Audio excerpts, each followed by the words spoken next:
حبيبي شايف اخوك جاب لك ايه اما كنا في السوبر ماركت؟ جاب لك البسكوت ده.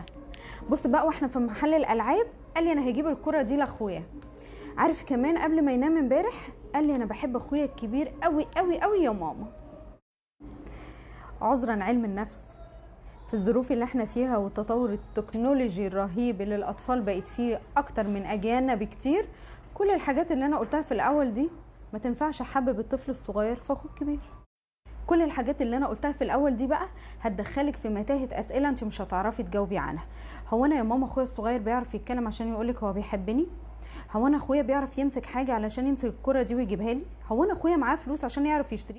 بصي بقى، في ظل التكنولوجيا اللي احنا فيها وابنك شخصيا بيعرف يلعب على الموبايل وبيطلع لك حاجات من ابلكيشن انت عمرك ما تعرفيها ولا تعرفي ازاي تطلعيها، يبقى المفروض ان احنا ما نعملش معاه كل اللي اتعمل معانا زمان.